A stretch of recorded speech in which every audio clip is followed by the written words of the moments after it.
Hello दोस्तों, वायरलिज़ में एक बार फिर से आप सभी लोगों का स्वागत है।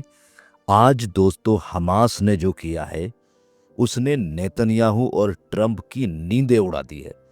नेतन्याहू और ट्रंप ने मिलकर एक प्लान सेट किया था, एक डर का, कि जिससे हमास डरे और सरेंडर कर दे। उन्होंने कहा था कि 72 घंटे के अंदर अगर हमास ने सरेंडर नहीं किया तो फिर हम गाज़ा पर उस तरीके से हमला करेंगे कि हमास का एक भी आदमी जिंदा नहीं बचेगा। ट्रंप और नेतन्याहू ने इस प्लान को बड़े ही शातिर तरीके से पूरी दुनिया के सामने रखा। सारे मुस्लिम कंट्रियों के प्रेसिडेंट और शेखों को बुलाया और मीटिंग में अपना पॉइंट ऑफ व्यू रखा कि मैं 20 पॉइंट आपके सामने रख रहा हूं कि हम एक डील करने वाले हैं हमास के साथ, और ये पीस डील मैं ट्रंप करा रहा हूं, जिससे पूरी दुनिया को फायदा है। इन मुस्लिम कंट्रीज के प्रेसिडेंट और शेख, कतर, सऊदी अरेबिया, ईरान, सारी मुस्लिम कंट्रियों के सामने जो मुआहदा रखा गया उसमें साफ तौर पर मेंशन था कि इजरायली जो फोर्स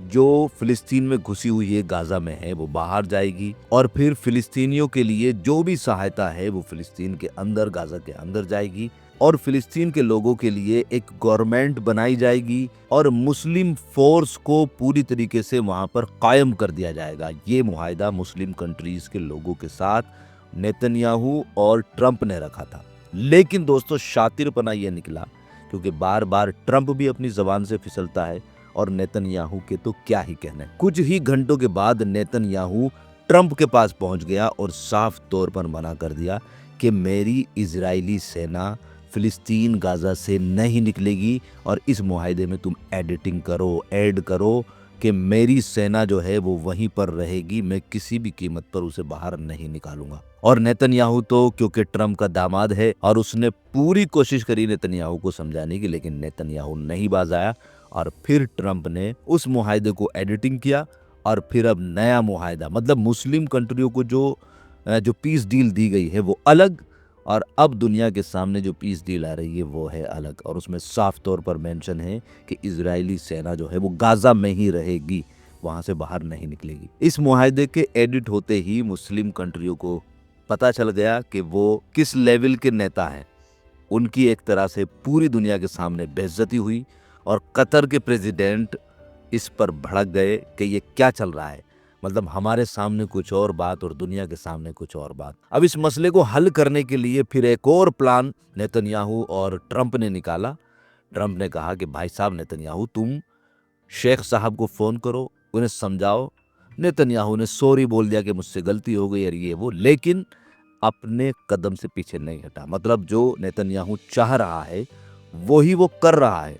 उसने साफ तौर पर फिर दोबारा कहा कि भाई कुछ भी हो जाए मैं सॉरी बोलने के लिए तैयार हूं, लेकिन मेरी फोर्स जो है वो गाजा से नहीं निकलेगी। इसी पर अब हमास का जबरदस्त रिएक्शन आया है। उसने कहा है कि एक बात बताओ, ये मुआहदा किसके लिए हो रहा है? क्या दोनों लोगों के लिए हो रहा है या केवल और केवल नेतन्याहू के लिए हो रहा है, इजरायलियों के लिए हो रहा है? हमास का भी अब साफ तौर पर रिएक्शन आ रहा है कि हम आखिरी जंग लड़ने के लिए भी तैयार हैं, लेकिन मुआहदा अगर होगा तो वो दोनों को दिमाग में रखकर होगा, दोनों की बातों को सुना जाए, दोनों के लिए एक बीच का रास्ता निकाला जाए।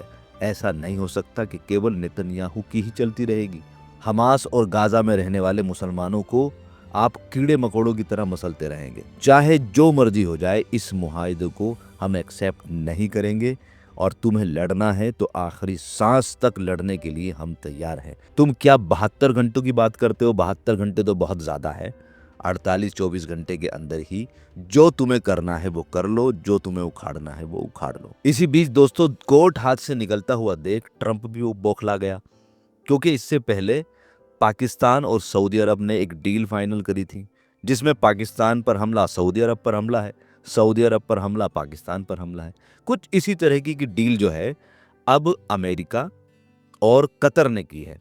अमेरिका ने कहा, ट्रंप ने कहा कि भाई साहब अब अगर कतर पर कोई हमला करेगा तो वो यूएसए पर हमला माना जाएगा, मेरे पर हमला माना जाएगा, या मेरे पर अगर हमला होगा तो वो कतर पर हमला माना जाएगा। अब यहाँ पर एक बात पूरी दुनिया के समझ में नहीं आ रही कि चलो ठीक है भाई, अगर कतर पर ईरान हमला करता है तो ठीक है भाई, यूएसए सामने से आके फाइट करेगा।